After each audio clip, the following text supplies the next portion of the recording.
Розділ 3. Гостини у Тихольдовій хатині.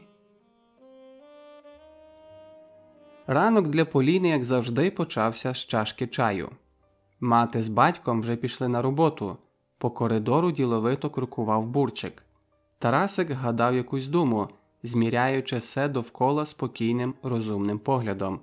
А Шанелька Альбінка, ліниво порозкидавши лапки, давала хропака, лежачи на спині. Аж ось у дверях повернувся ключ, і на порозі з'явилася Анжела. Тарасик кинув на дівчину несхвальний суворий погляд, наче давно все знав про її близькі стосунки із Глорі Холл. Як виявилося, вона прийшла не сама, а з Іваном. Вони зараз таки почали палко цілуватися, мов би навмисно розігруючи цю сценку особисто для неї. Флейтистка лише беззвучно реготнула. «Якби ти знав, моє відпущене кохання, з якою шльондрою лижешся», – похитала головою. Парочка лишилася трохи спантеличеною, певно, очікувавши від неї зовсім іншої реакції. Поліна не розуміла одну цікаву річ. Чому Шанелька ніколи не зустрічає свою хазяйку, коли та повертається додому? Адже Полю Бурчик завжди вітає. Кіт у таких випадках зраджує своєму повільному стилю ходьби, галопом шкварить до дверей. І вже не бурчить, а починає ніжно муркотати, тручись об її ноги. А папуга Тарасик, що зазвичай не видає ані звуку, зустрічає простачку одним єдиним словом, яке взагалі за весь час казав «Ура!», повторюючи це тричі. Дівчині зробилося боляче? Аж ніяк. Скоріше навіть якось абсолютно байдуже. Принаймні часу на роздуми в неї не лишалося. Треба бігти до ветеринарної клініки. Ця думка достатньою мірою підбадьорювала дух. Адже там її душа. А місця, речі, люди, серед яких і з якими відчуваєш високе душевне підняття, врешті і є тим індивідуальним покликом. Швиденько досьорбавши чай, схопила рюкзак і з радісним виразом обличчя побігла. Краєм ока зафіксувала в пам'яті ті розгублені погляди своїх ворогів. Та чому ж ворогів? Просто людей, які для неї більше не мали значення. Як добре усвідомлювати, що все одно завжди десь є ті, хто відіграє чималу роль у твоєму житті. Ті, хто розуміє тебе, або ж хоча б не вважає зайвим намагатись це робити. Звісно, була ще одна причина, чому Поля так поспішала до ветеринарної клініки. Там працювало трійко її найкращих друзів – Олег, Ніна та Валентин. Ніна з Олегом вже закінчили школу і навчалися у Хмельницькому районному медучилищі, а от Поліна та Валик ще ходили в школярах, однаково полюбляючи тікати із занять, хоча предмети, що необхідні, щоб стати ветеринаром, перездавали ледь не на відмінно. Про цих трьох можна розказувати довго, і навряд чи нудно, адже такі долі, що спіткали її друзів, слугували б непоганим сюжетом, приміром для книги чи фільму, якби хто за те детально взявся і не споганив кривим, невмілим пером паперу. Якщо задуматись, життя кожнісінької людини сповнене настільки фантастичними подіями, що не погодиться лише той, хто ніколи не хотів чи не мав можливості стояти і мовчки спостерігати. Та ліпше над цим не задумуватись, бо тоді довелось би затівати філософський диспут, що, мабуть, починався приблизно так. Кардинальний індикатор особистості – це. В першу чергу Олегові б такі розмови не сподобались. Олег взагалі вирізнявся схильністю до скептицизму. Насамперед цинічно ставився до балачок, не пов'язаних з чимось нагально важливим. Винятки надавалися лише Зимі, Честеру Беннінгтону та Тихольду, який був на чимало років старшим братом Валентина по матері, і до котрого часом приходила в гості ця четвірка. Валентин – парубок-купідончик. Принаймні саме Амурчиком щастя нарекла його одна з колишніх дівчат, а от з любовних історій хлопчини можна було б вже скласти п'ятитомник. Парадоксально, проте жодна з тих, з ким він зустрічався, не відгукувалася про Валика погано.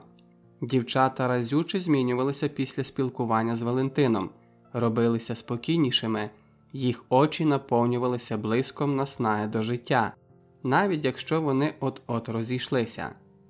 Юнак мав іншого батька.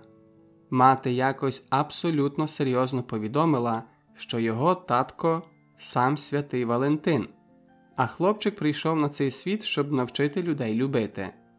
Йому самому не подобалося словосполучення «навчити любити». Хлопець вважав ці слова задавакуватими, запевняючи всіх, що мама таким чином просто хоче виправдати синову непостійність.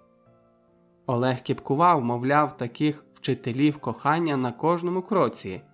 Багато з тих, про кого йому доводилося чути, такими й були.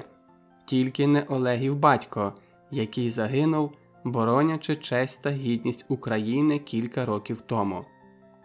Взагалі, розповідаючи будь-що, складно відокремити Олега від Валентина, неначе вони доводились один одному родичами. Олег з матір'ю лише якось півроку тому переїхали до Хмельницького, та навіть за такий нетривалий проміжок часу хлопці зав'язали міцну дружбу, незважаючи на суттєву різницю у характерах та темпераментах. Можливо, вся справа полягала в Тихольдові, і Олег, як казала Ніна, бачив у ньому персонал Будду. Тихольд обожнював слухати Депеш Мод, а улюблений співак та музикант Олега – Честер Беннінгтон. З дитинства уявляв себе одним з учасників цього гурту. Ніна – дівчина у пошуках гармонії. Зовні дуже нагадувала Дженіс Джоплін. Дівоче прізвище її матері – Хаганчуковська. Олег полюбляв глузувати, називаючи її Ніною Хаген. Мати дівчини – українка, батько – непалець. Та про все згодом. Поліна не знала, як же пояснити на роботі відсутність голосу, переймаючись, що це може викликати численні непорозуміння. Повітря пахло першим снігом. Його ще не було видно, але перечуття підказувало наближення улюбленої Олегової пори. Саме запах віщував про те, що невдовзі сива мудра жінка сіятиме білу квасолю. Нею всипле всеньке місто, коли неслухняний песик-сніговичок, як завжди, перекине те насіння, ганяючи і валуючи на листопадових курей. Їм же час ховатись, нічого морозити лапки. Першим простачку зустрів Олег. Хлопець снував туди-сюди коридорами, носячись то зі шприцами, то з ватою. «О, привіт! Ти саме вчасно! Не пам'ятаєш раптом, де це я поклав картку щокастика?» Метушливо поспитав хлопчина. Додумалися ж люди хомячка назвати щокастиком. Фантазія вищого пілотажу. Звісно, ти дав її мені, а я занесла до реєстратури. Хотіла бадьоро відповісти Поліна, сподіваючись, що улюблена робота швидко розвіє цю дурість і вона зможе знову вільно нормально розмовляти, проте вкотре її уста не вивільнили жодного звуку. Флейтистка, резигнативно зітхнувши, зняла шарф і просто вказала пальцем на Богдану, яка сиділа за заокругленим столиком, орудуючи картотекою всієї клініки. «Ти...» – сповільнив крок Олег і, окинувши подругу поглядом з ніг до голови, невпевнено уточнив. «Я тебе чимось образив? Не хочеш говорити зі мною?» Поліна зажурено похитала головою і беззвучно поплямкала. «Захворіла? Чи щось серйозне сталося? На застуду ніби не схоже, очі якісь погаслі, скидається на афонію. В даному випадку функціонально. Порушено функції голосових зв'язок внаслідок психічного навантаження, тобто значного стресу. Виправившись стривожено, діагностував найпалкіший прихильник Честера, що володів напрочуд кмітливим розумом, і, як часом думала Поля, мав всі шанси стати не лише гарним ветеринаром, а й відмінним психіатром. Вона помічала, що психічний стан нерідко навіть важливіший від фізичного. Інакше чому тілом міцні і здорові люди в ряди годи йдуть з життя так раптово? Може, певний душевний стан петлею душить їх? Чому буває так, що хворі якоюсь тілесною недугою одного чудового дня зцілюються або живуть собі та й живуть, відчуваючи чиюсь підтримку в своїй скруті, а не згасають? Олегові не припада до душі слухати балаканину про наболіле і тому подібне, проте він ніколи не лишався байдужим до самопочуття оточуючих, особливо що стосувалося близьких для нього людей. Хлопець не вважав за потрібне просто вислуховувати повторювальні скарги, а любив детально вивчати, самостійно встановлюючи діагноз і ефективно ліквідовувати першопричину. Саме тому тварини для нього були значно кращими пацієнтами, ніж люди. «Тобі треба піти до лікаря», – підсумував товариш, взявши під руку щокастикову картку. «Після роботи», – сказала дівчина. «Після роботи обов'язково», – поправив хлопчина. Вміння читати по губах раніше за ним не спостерігалося, що трохи збентежило простачку. Вона і не сподівалася на швидке порозуміння, допустившись жахливої помилки. Люди, звикаючи до негараздів, деколи втрачають здатність помічати, що все ж завжди комусь та потрібні. Поліна дотримала свого слова і відвідала знайому лікарку, яка підтвердила здогадку Олега. Нерви – це погана справа.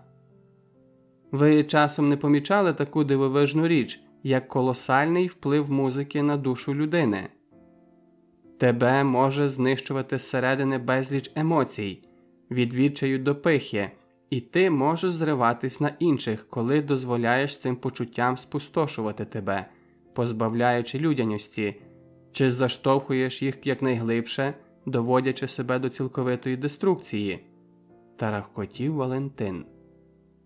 Друзі якраз простували в гості до Валикового старшого брата Тихольда, історика, археолога, підшкурника та просто загадкової особистості, якому після розлучення з матір'ю свого 11-річного сина Ростиславчика досі не вдавалося побудувати гармонійних стосунків із жінкою, що могла б замінити хлопчикові неньку. Олег миттю вловив одну з улюблених тем, сунувши шапку на лоба. «Звичайно», – палко погодився хлопець, – «як Честер. Ще відтоді, як я перетнув рубіж дитинства, перетворившись у підлітка, почав його слухати. Спочатку так, бо було цікаво, прикольно, але коли загинув мій батько, хто знає, що зі мною вже було б, якби не його музика. Він був одним із тих, хто в кожнісінькій своїй пісні помирав і воскресав, мов Фенікс». «Той Честер для тебе прямо наче Бог?» – гигикнула Ніна. Олег заперечно помотав головою. «Зовсім ні. Він був такою самою звичайною людиною, як і ми з вами. Просто не боявся займатися тією справою, якою палало його серце. Старався, трудився, вкладав себе, от і вам плоди. Залишив собою цінний слід у музиці, що допомагає людям перероджуватись духовно, полишати все погане, викидати його зсередини не на людей, як то роблять лише ліниві, які не шукають виходу в самоаналізі, а в царство особистої панацеї, що насправді дієвіша від будь-яких таблеток, мікстур чи натирань. Беннінгтон виціджував із себе до краплі всі почуття, що мав, у творчість, тим самим лікуючи дух кожному, хто вибрав його собі за цілителя. Я вважаю добре, коли у людини є гідний приклад для наслідування, котрий раз відганятиме безпорадні сумніви у власних здібностях до чого б то не було. Не для того, щоб вписати кудись своє ім'я, перевершити когось, а потім задавакувато дерти носа, а як основна мета – робити те, що справді дає тобі відчуття перебування у своїй тарілці, відчуття щастя, задоволеності життям, результатами, які отримуєш, а найголовніше – насолоду в процесі своєї праці. Ти, кажеш, лікував дух кожному, та ж однак не зміг вилікувати власний. Стенув плечима Валентин. І як це залишити слід собою? Може, по собі? Дівчата зрозуміли, що ця розмова затягнеться до самого Тихольдового дому, і йшли мовчки. Поліна, бо й без того не могла нічого сказати, Ніна ж рідко втручалася у балачки про музику, адже більше любила про такі речі слухати, ніж говорити, та й уміла знаходити гармонію не лише в ній, а взагалі у будь-чому, що її оточувало. «Не по собі», – знову заперечив найпалкіший прихильник Честера, – «а саме собою. По собі лишають слід, запечатуючи своє ім'я в історію інтелектуально, а от собою – це коли без залишку віддають себе емоційно». Син святого Валентина не витримав і розсміявся, злегка порохкуючи. «Ну вже ляпає, чули? Твій Беннінгтон прямо немов Едмунд Гіллері. Напевно, побудував школу та лікарню в Непалі? Також славетний герой? До речі, народився в один день з тобою. А Честер помер на мій день народження. Альпіністом він, здається, не був, а от що стосується благодійності, то краще відкрий Вікіпедію і почитай, перш ніж насміхатись. Оближ, мені й твоїх зачитувань книги Ніла Деніелса достатньо. Гадаю, решті так само. Розбираємось вже ліпше, ніж у шкільній програмі. Якби Поля тобі її не подарувала, ми б через твою зацикленість узагалі не знали, що в гурті є ще хтось окрім Честера, що важкий рок не в основі жанру колективу, що благодійництвом вони займаються, скоріше всього, через вплив виховання Бреда Делсона, і що нічого б не було, якби не Джеф Блю, який просто вмовляв Беннінгтона приїхати до студії, бо у того, бач, інші плани на вечір намітилися. Навіщо я це все запам'ятав, поняття не маю. Певно, ти володієш якоюсь впливовою силою, поплескав товариша по плечі Валик. Я ж просто ревную. Раптом ти його більше любиш, ніж мене. Припини вже сприймати все так негативно. Ну, пішов із життя на твій день народження, і хай собі йде з Богом. Ти все батька ніяк відпустити не можеш, а це за музикантом-іноземцем плачеш. У нього є родичі, хай вони за ним журяться. Взагалі, я тобі скажу, тілесна смерть – то далеко не кінець. Померлі, звичайно, не здатні писати нових пісень, малювати картини, писати книги чи займатися доброчинністю, але це не означає, що вони остаточно зникають. Всього лиш звільнившись від матеріальної оболонки, втім завжди залишаються поруч з тими, хто був їм дорогим за життя і кому вони дорогі. Навіть якщо не здійснили ніяких особливих звершень. Бути комусь потрібним – це вже величезне досягнення, яким необхідно пишатись та цінувати таких людей, поки вони живі і мають сили та бажання бути тобі відданими. Слухай, Олешку, та ж ніякий ти не найпалкіший прихильник Честера. Чого це? Не второпав парубок.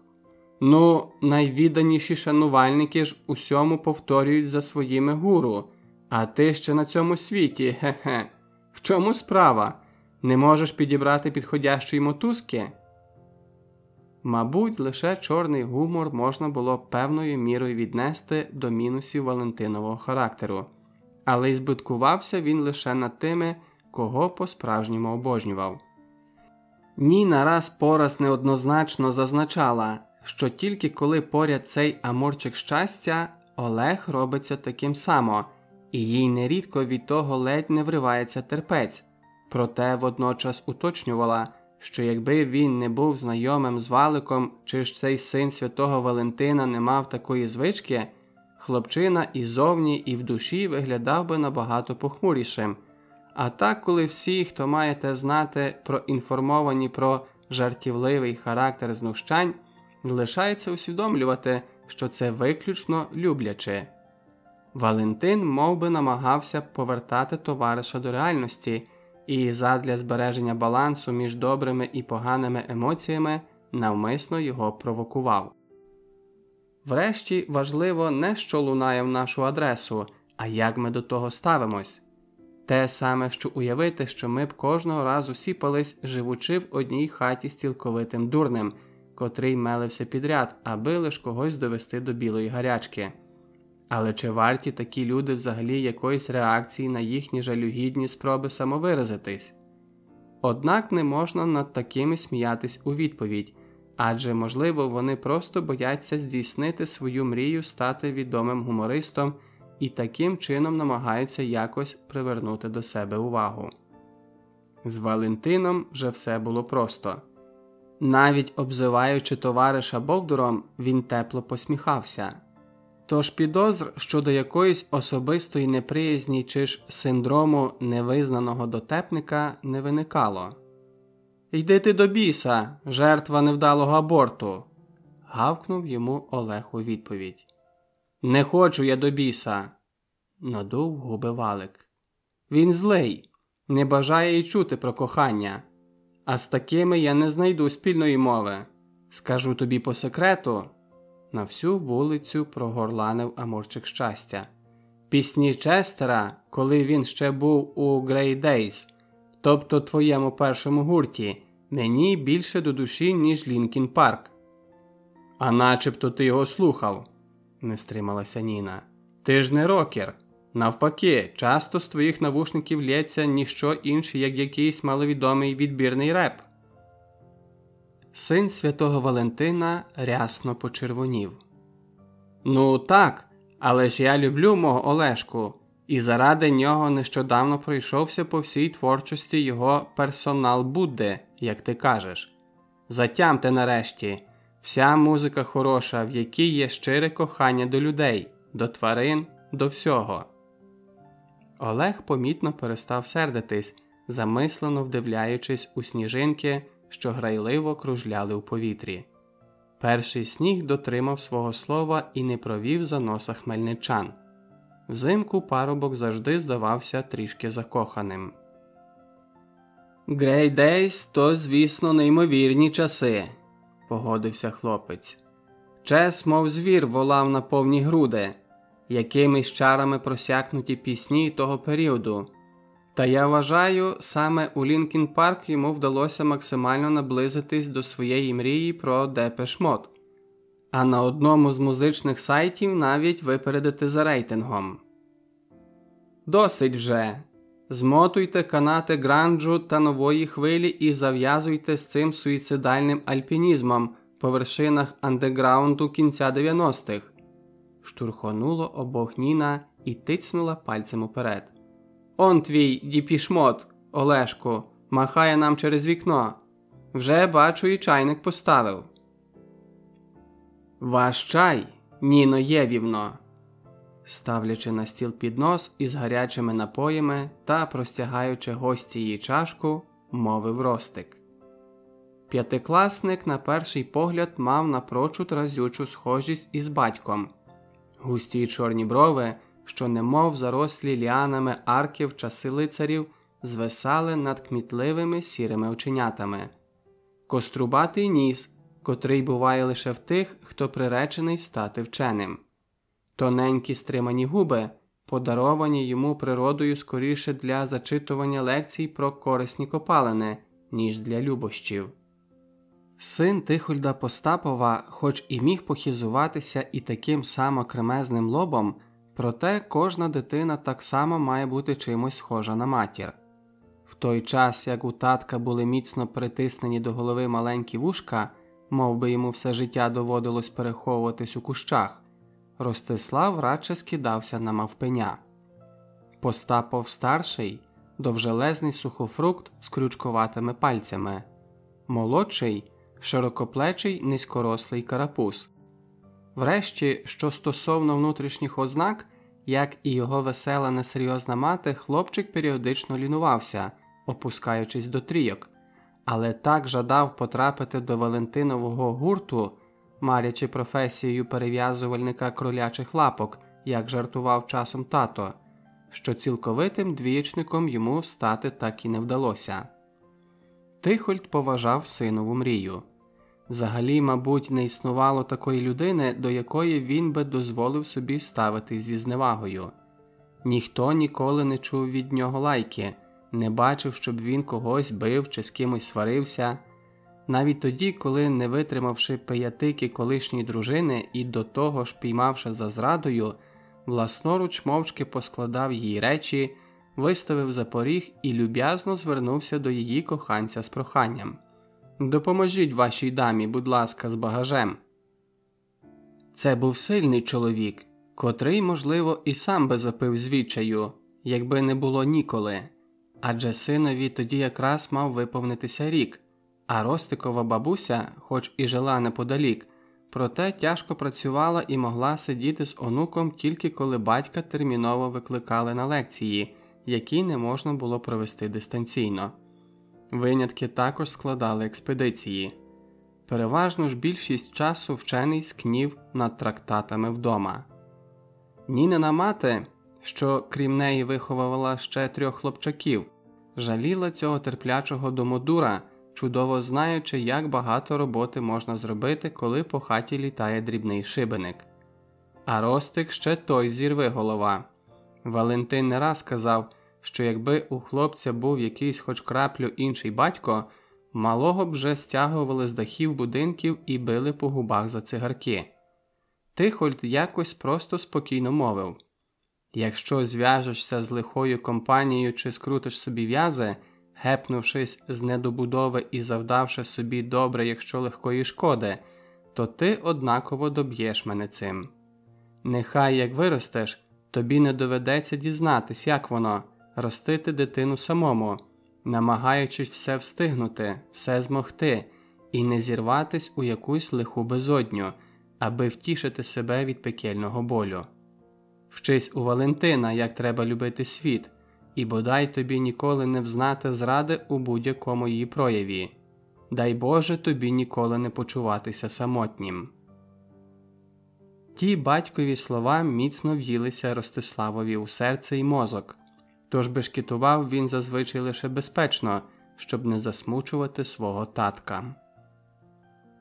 Проте, якби не молодший Тихольдів брат Валик, який нерідко навіть забував про власні побачення, за власним бажанням викликаючись допомагати у догляді за племінником, певно, навіть такий терплячий та стійкий чоловік, як Постапов, не впоралися б. Навіть найсильніші бували безпорадними. Кожному з них у свій час простягалася хоч одна рука у поміч. За Валентином зітхало все більше дівчат, які інколи вигукували щось типу «Ох, природжений батько», спостерігаючи, як він бавиться, безтурботно і радісно возячи тоді ще малого Ростиславчика у візочку. Тихольд приєднався до компанії, мугикаючи собі під ніс одну з пісень Боба Ділана, що перекладалася як «Балада про худорлявого чолов'ягу». Він узагалі мало що любив з музики, але Дейв Ган та Роберт Циммерман перебували у нього в незмінних улюбленцях. «Шановний Олеже Наталієвичу, сідайте, прошу, сюди!» Пурхаючи по кухні, мов метелик, церемонився Ростик. Це було частиною його гри, яку хлопчик вигадав, коли йому виповнилося 6 років. Всіх кликати не по батькові, а по матькові. Проте лише він сам лишався Ростиславом Тихольдовичем, адже Зоєвичем іменуватись йому до душі геть не припало. «Поліно, як вас там за ненькою, я забув», – спохопився Ростиславчик, вмент засоромившись. У дружній атмосфері, швидко забувши про втрату голосу і дотримуючись поради лікарки не зациклюватись на проблемі, дівчина відкрила рота. Шкода, та нічого з того не вийшло. «Оленівна!» Враз перехопив її розгублений погляд Олег. У полі просто тимчасова афонія. Деякий час не зможе розмовляти. Тихольд раптом чогось весь зблід, наче побачив смерть. Може, вона застудила горло? Припустив Ростик. Я колись нажерся льоду, теж не міг говорити. Олег заперечно похитав головою і відсьорбнув гарячого чаю. Так, але вона буває різного походження. У даному випадку ми спостерігаємо функціональну або ж психогенну афонію. Її ще іменують істеричною. Однак при цьому, щоб втратити голос, не обов'язково кричати. Причиною функціональної афонії може бути сильне душевне потрясіння. Чим менше Полі насилуватиметься відчайдушно щось сказати, тим кращі результати отримуватимемо. Я з нею весь день над цим працюю. Якщо пробувати випускати звук тихенько та лагідно, ніби говориш до немовляти, то у неї виходить ледь чутний шепіт, а інакше нічого не чути. Афонія, до речі, може вилізти внаслідок таких захворювань, як сифіліс чи туберкульоз, підмітив Валентин з позитивом. Олег штурхнув його розутою ногою під ребро. Тільки не вмикай тут доктора Хауса. Не забувай, ти звичайнісінький місцевий неофіційний помічник ветеринара. Завітали б туди з перевіркою, такі як ти уже повилітали. То що ж трапилося? Мертвим голосом спитав Постапов-старший. Його тон злякав усіх присутніх, але ніхто не поспішав розпитувати. Вони знали, що колись Тихольдові довелося побувати у полоні, де його довго катували та допитували. Про часи служби у війську чоловік не любив згадувати, і часом навіть просте запитання типу «Де ти поклав свою шапку?» археолог міг узагалі не чути, хоч ти його разів 100 питай. Як би смішно і водночас сумно те не звучало, проте саме це неодноразово слугувало завершенням стосунків із жінками, які за своєю природою хочуть отримати відповідь навіть на те, чого ще навіть не озвучували. Іван дурень проміняв її на Анжелку. Склавши руки на грудях, сердито, проте стримано відповіла Ніна. Впевнено можу стверджувати одне – коханням там і не пахне. Іванові та королева краси не до вподоби ні на мить. Це якось пов'язано з грошима. Мій нюх на гармонію мені лише це й торочить. Іван – продажне серце. Валентин голосно фиркнув. Це б мала кожна через всіляких покидьків голос втрачати. Дивно і образливо для мене, що існують люди, готові продавати і купувати кохання. Тихольд неспішно вмостився на ослінчику біля вікна. Він один не пив чай і не куштував запашного пирога, що сам спік для свого сина та гостей. В кінці кожного місяця на 3-4 дні чоловік влаштовував так звані «голодні часи», під час яких і крихти до рота не брав, дозволяючи собі тільки воду. Казав, це щоб відшукати душевну гармонію та відірватись від земного світу. Ростислав, бува, жартував, що тато на дієті, бо мріє стати моделлю. На жаль, Валику, гроші в цьому світі здатні на все. Хоч доволі часто їхня беззаперечна могутність позбавляє нас найголовнішого. Пробубонів історик, замислено вдивляючись у заметіль за вікном, що все посилювалося. Чоловічок, а саме чоловічком його доцільніше називати, бо на чолов'ягу Постапов-старший якось зовсім не скидався. Мешкав не в квартирі багатоповерхівки і навіть не в двоповерховому будинку, що їх полюбляють понатулювати поблизу залізничних станцій, а в чудернацькій хатинці посеред ще незабудованого поля. Цю хатку Тихольд звів на шматку земельної ділянки, виділеної йому державою за військову службу. «Отже, хотів би я вам, мої друзі, дещо розповісти», – почав він таким голосом, як оповідають казкарі. Від лекційного монотонного мугикання не лишилося і сліду. Зручніше вмостившись обабіч каміна, що розташувався між кухнею та вітальнею, стіни мали заокруглення, а двері лише при вході в хатину і до вбиральні. Компанія затамувала подих, готуючись почути про щось відмінне від оповідок про часи мезозойської ери. Пригадую ті події, мов учора. Втік з полону. Застав на зраді. Забрав папірець про розірвання шлюбу. Зоя сідає в авто, тримаючи на руках ще грудного Ростика. Їде геть. 15-й рік видався переломним у моєму житті. Я не знав, як буду без Ростиславчика, гадки не мав. Проте побиватись і бідкатись було ніколи. Того ж дня зателефонували та повідомили, що я маю їхати до Фінляндії. Експедиція не чекатиме. Що ж, Суомі я добре знав, холоду не боявся, тому проблем не мало виникнути. Однак вони все ж виникли. Нас закинули сам біс знає куди, а замість чергових розкопок серед ледь засніжених рівнин, як обіцялося, команду з 11 дурнуватих учених, наче отару овець, погнали аж на гірський хребет, де нас і спіткала снігова лавина.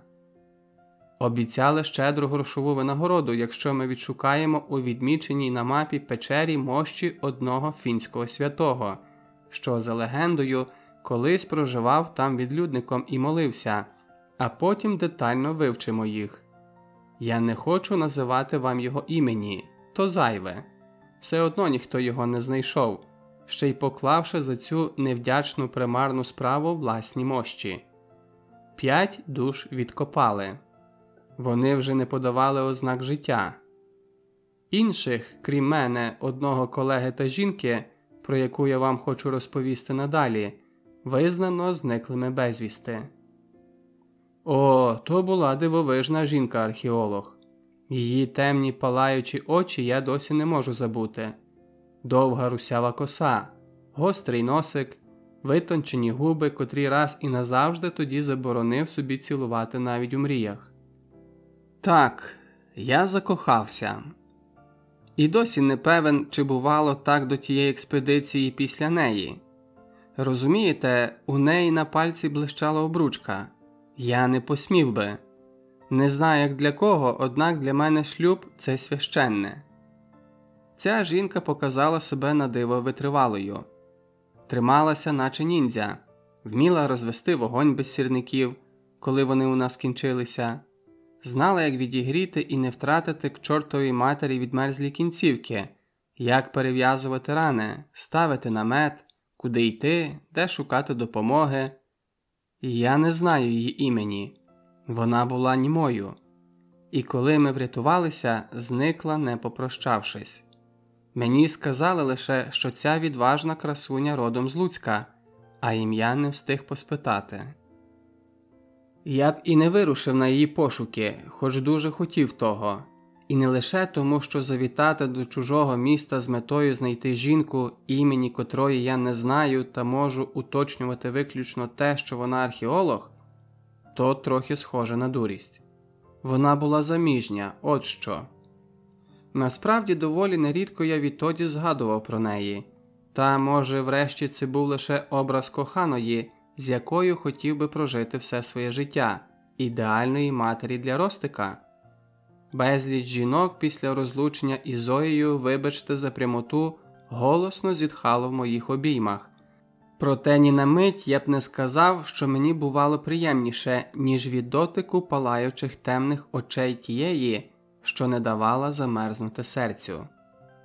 Лише на кілька хвилин я дозволив собі... Тихуль затнувся і спинився, знітившись так, наче хотів зізнатися у чомусь страшенно гріховному. Запанувала мовчанка. Ніхто з гостей не наважувався заговорити, але господар не витримав поглядів, котрі сверлили його найсильнішим з людських почуттів – цікавістю. Я уявив, нібито вона грається з Ростиславчиком, врешті відповів історик. Буцімто вона його справжня матір, колише, голубить. Я не знаю, як я смів, та ніколи в житті і ні за що мені не було так соромно. По-юнацьки закохатись по самі вуха в заміжню жінку та ще й дозволити собі фантазувати таке. Я не святий, адже розбивав серця до Зої і після неї, не одну доводячи до сказу своїми дивацтвами. Чимало трапилося такого, чого я вам навіть розказати не можу, бо ви мене після того, можливо, і знати не схочете. Однак саме за ті хвилинні марення я картаю себе найбільше. Або, може, за страх зробити крок до мрії, вважаючи це ненормальним, неприпустимим. Отож так. Не знаю її імені. Вона була німою. І ніколи не забуду ті очі. Це все, що я хотів вам розказати, мої друзі. Далі ви знаєте. Повернувшись, я відсудив малого.